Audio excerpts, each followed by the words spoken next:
बिस्मिल्लाहिर्रहमानिर्रहीम सल्लल्लाहु अलैहि मोहम्मद। अस्सलाम वालेकुम। मेरा नाम मोहम्मद अदनान है। आज का दिन हम लेक्चर 3 डिस्कस करने जा रहे हैं। लेक्चर 2 जिसमें हमने रिटेन अर्निंग के डिफरेंट फॉर्मेट्स डिस्कस किए थे।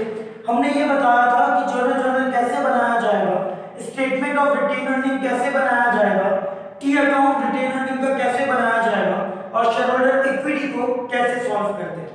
इसके बाद आज का दिन हम रिटेन अर्निंग का एक न्यूमेरिकल क्वेश्चन करेंगे। वो क्वेश्चन आपको मेरी वीडियो के कमेंट में मिल जाएगा। जब आप उस लिंक पे क्लिक करेंगे तो आप उस क्वेश्चन तक पहुंच जाएंगे। बात कुछ यूं है कि इस क्वेश्चन में मैंने 4 रिक्वायरमेंट्स दी हैं। Number 1 you have to solve journal, number 2 statement of retained earning, number 3 retained earning account, number 4 share holder equity. तो ये सवाल जब आप क्वेश्चन को सॉल्व कर लेंगे तो इंशाल्लाह आप रिटेन अर्निंग का इसके बाद हर तरीके का सवाल सॉल्व करने के लिए एलिजिबल हो जाएंगे। बिस्मिल्लाहिर्रहमानिर्रहीम। मैं सवाल को रीड कर रहा हूं और फिर स्टेप बाय स्टेप इसे समझने की कोशिश करेंगे। Share holder equity of Sorathiya limited company SLC as on 31st December 2019 shows the following position। इन्होंने एक कंपनी सोरठिया लिमिटेड कंपनी के शेयर होल्डर इक्विटी का पार्ट आपके सामने दे दिया है और 31 दिसंबर 2019 का डेटा आपके सामने है। सबसे पहली चीज दी हुई है ऑथराइज कैपिटल। आपने बताया था ऑथराइज कैपिटल को पेड अप कैपिटल भी कहा जाता है और इसे नॉमिनल कैपिटल भी कहा जाता है। ऑथराइज कैपिटल का मतलब होता है कि कंपनी अपनी एंटायर लाइफ में कितने नंबर ऑफ शेयर इशू कर सकती है, यानी कितने नंबर ऑफ शेयर्स के लिए वो रजिस्टर्ड है। सर ये कंपनी 5 लाख शेयर्स के लिए रजिस्टर्ड है। हर शेयर की पार वैल्यू है 10 रुपए, जिसकी टोटल अमाउंट बन रही है 50 लाख रुपीस, यानी 500 शेयर्स वो इशू कर सकती है। 500,000 शेयर्स, पार वैल्यू 10 रुपीस है, जिसकी टोटल अमाउंट बन रही है 5 मिलियन। पेड अप कैपिटल जो है उसका मतलब होता है कि कंपनी कितने नंबर ऑफ शेयर अब तक इशू कर चुकी है, इसीलिए पेड अप कैपिटल को इशूड कैपिटल भी कहा जाता है और इसे कैपिटल स्टॉक भी कहा जाता है। हम यहाँ पे सिर्फ और सिर्फ कॉमन इक्विटी यानी कि ऑर्डिनरी शेयर कैपिटल की बात करेंगे। कंपनी अब तक 1,50,000 शेयर इशू कर चुकी है। हर शेयर की पार वैल्यू है 10 रुपीस, इसका मतलब है टोटल 15 लाख रुपीस के शेयर कंपनी अब तक इशू कर चुकी है। उसमें कंपनी ने शेयर प्रीमियम यानी कि कैपिटल गेन कमाया है 50,000 रुपीस का और शेयर डिस्काउंट यानी कि कैपिटल लॉस कमाया है 90,000 रुपीस का। रिटेन अर्निंग का ओपनिंग बैलेंस दिया हुआ है 9 लाख रुपीस। रिजर्व फॉर कॉन्टीजेंसीज पहले से अप्रोप्रिएट किए हुए 1,30,000 रुपीस के और reserve for redemption of debenture पहले से अप्रोप्रिएट किए हुए 2 लाख रुपीस के। अब हम सवाल शुरू कर रहे हैं।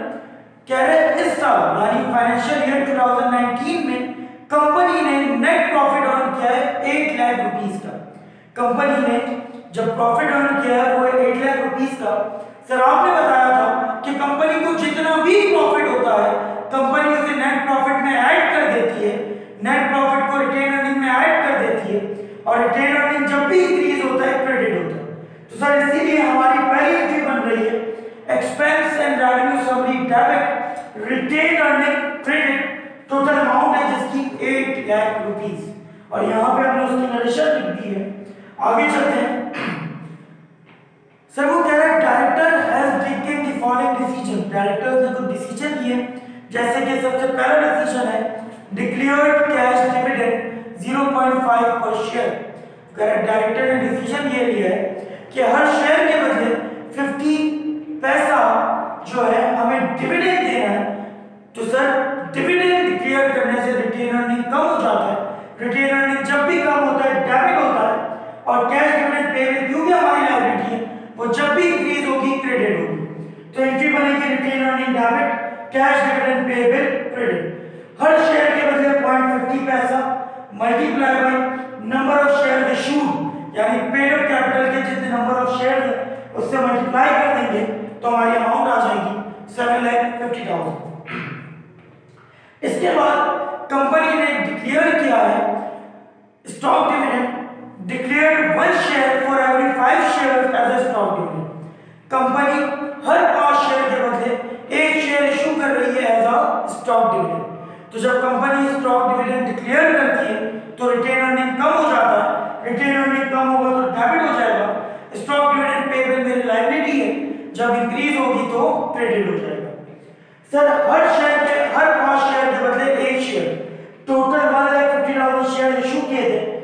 डिवाइड कर देंगे 5 शेयर से और मल्टीप्लाई कर देंगे 1 शेयर से, जितने शेयर हमने अभी as a stock dividend issue किए, और उसे मल्टीप्लाई कर देंगे par value of a share से, तो टोटल अमाउंट आ जाएगी 3 लाख रुपीस। इसके बाद कंपनी ने रिजर्व एप्रोप्रिएट किया है कॉन्टिजेंसीज के लिए, जो कि इंक्रीज हो गया है 20,000 से। सर याद रखिएगा, रिजर्व फॉर कॉन्टिजेंसीज पहले से कंपनी एप्रोप्रिएट कर चुकी थी 1,30,000 रुपीस, और 20,000 रुपए कंपनी ने डिक्लेयर किया, एप्रोप्रिएट किया, तो इसका मतलब है अब टोटल आपका रिजर्व फॉर कॉन्टिजेंसीज हो गया 1,50,000। सर लेकिन हम एंट्री बनाएंगे जितने से एप्रोप्रिएट किया है, जितने से इंक्रीज हुआ है, तो सर 20,000 रुपीस से इंक्रीज हुआ है, तो रिटेन अर्निंग 20,000 से कम हो जाएगा, तो डेबिट हो जाएगा, और रिजर्व फॉर कॉन्टिजेंसीज क्रेडिट हो जाएंगे। सर याद रहे, रिजर्व फॉर कॉन्टिजेंसीज हमारी इक्विटी का पार्ट है, इक्विटी जब भी इंक्रीज होती है क्रेडिट होता है। इसके बाद वो कह रहे हैं retained reserve for redemption of debenture increase up to 2,80,000। Sir अब देखिए स्टेटमेंट चेंज है, वो कह रहे हैं 2,80,000 रुपए तक पहुंच गए, इंक्रीज अप टू 2,80,000 के पहले 2 लाख रुपए था, अब 2,80,000 हो गया है। इसका मतलब है कितने से इंक्रीज हुआ, ये इंक्रीज हुआ है 80,000 रुपीस से, तो आप एंट्री बनाएंगे रिटेन अर्निंग क्योंकि कम हो जाएगा तो डेबिट हो जाएगा, और reserve for redemption of debenture आपकी इक्विटी का पार्ट है, वो इंक्रीज होगा तो क्रेडिट हो जाएगा, टोटल अमाउंट 80,000 रुपीस है। इसके बाद हमने एक नया रिजर्व एप्रोप्रिएट किया है, रिजर्व फॉर प्लांट एक्सटेंशन, तो हम रिटेन अर्निंग से उसे निकालेंगे, तो रिटेन अर्निंग कम हो जाएगा तो डेबिट हो जाएगा, और reserve for redemption of debenture क्योंकि इक्विटी का पार्ट है इंक्रीज हो जाएगा तो क्रेडिट हो जाएगा। इसके बाद 2,10,000 रुपीस से। इसके बाद क्योंकि बैंक ने डिविडेंड वारंट इशू कर दिए, मैं चाहता हूं ये एंट्री आप एक बार फिर सुन लें। इसके बाद उसने एप्रोप्रिएशन फॉर प्लांट एक्सटेंशन एक नया रिजर्व एप्रोप्रिएट किया है ₹2,10,000 रुपीस से, तो रिटेन अर्निंग से कम हो जाएगा, तो रिटेन अर्निंग कम होगा तो डेबिट हो जाएगा, और रिजर्व फॉर आपका बिल्डिंग एक्सपेंशन क्योंकि आपकी इक्विटी का पार्ट है, और इक्विटी जब भी इंक्रीज होती है क्रेडिट होती है, इसलिए 2,10,000 रुपीस से हम एंट्री बना देंगे।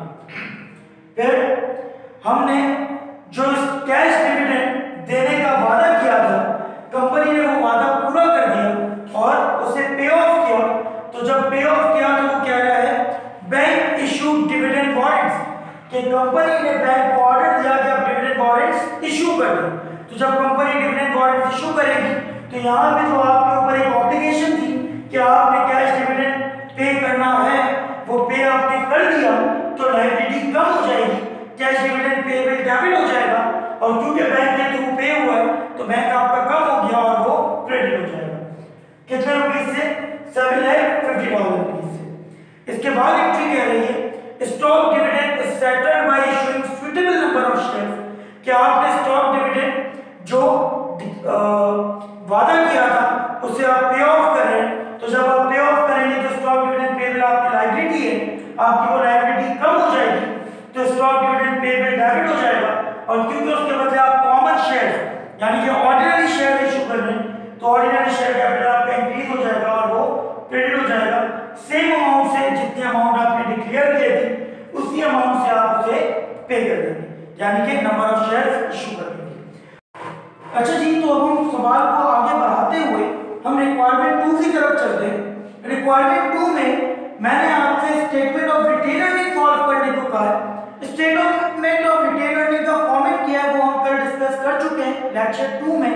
आज लेक्चर 3 में हम उसके जो एग्जाम्पल कर रहे हैं, आज जब आप सवाल को देखेंगे तो उसमें लिखा हुआ है रिटेन अर्निंग अनएप्रोप्रिएट, रिटेन अर्निंग का ओपनिंग बैलेंस दिया हुआ है 9 लाख रुपीस, वो मैंने यहाँ पे लिख दिया।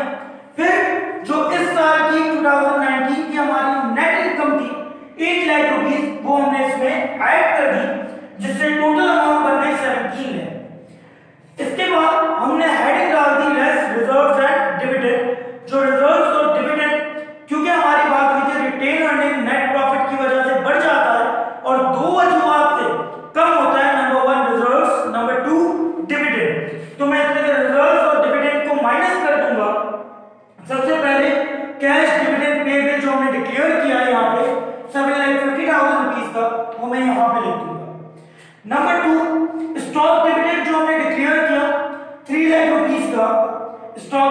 वेरिएबल को उठा के हम यहाँ पे लिख देंगे।